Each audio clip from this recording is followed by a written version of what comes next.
So the last video kind of got cut off. I apologize. I should have maybe edited that a little bit better. But so this one's going to cover iconography, subjects, symbols, and motifs used in an image to convey its meaning.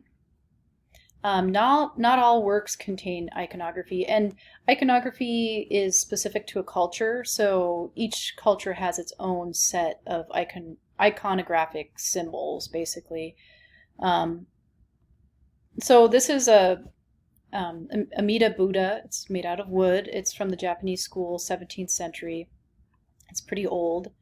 So it has a lot of symbols and iconography that are in in the Buddhist tradition or the Buddhist culture that are specific to the Japanese and the Buddhist culture. And we can talk about some of those. So his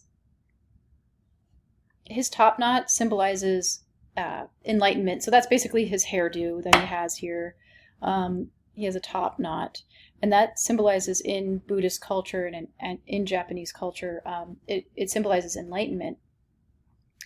And his garment is simple, so that kind of harkens back to after he became enlightened, after Buddha became enlightened, he lived by begging. And then if we look at his earlobes, they're stretched out. So he has stretched out earlobes, and that is from wearing heavy jewels while he was actually a wealthy man before he became the Buddha, basically, after he became enlightened. He, let go of all of his worldly goods and basically became a very poor person that just spent every day meditating until he reached enlightenment. So that those stretched earlobes symbolize the wealth that he once had.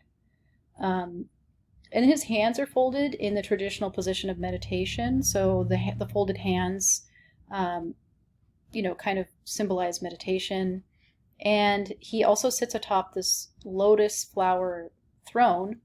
And that symbolizes the fact that enlightenment can come in the midst of life, just as a lotus flower may bloom on a stagnant pond. So that lotus flower has its also its own set of symbolism here with all these elements. And this is iconography, really. And like I said, iconography it's very specific to the culture. So it just kind of depends on the culture, but we're going to be talking about symbolism and iconography a lot in this course, so good thing to go over in chapter 1. And that basically wraps up the video lectures. I hope that you guys actually use these. I think they will be helpful to you. I don't necessarily cover every single aspect of the chapter, but I cover most of the main points. But reading will obviously fill in any blanks that the lecture left behind. But definitely I'm covering the main meat of the chapter in my lectures. So anyway, we'll talk to you next week with our next set of videos.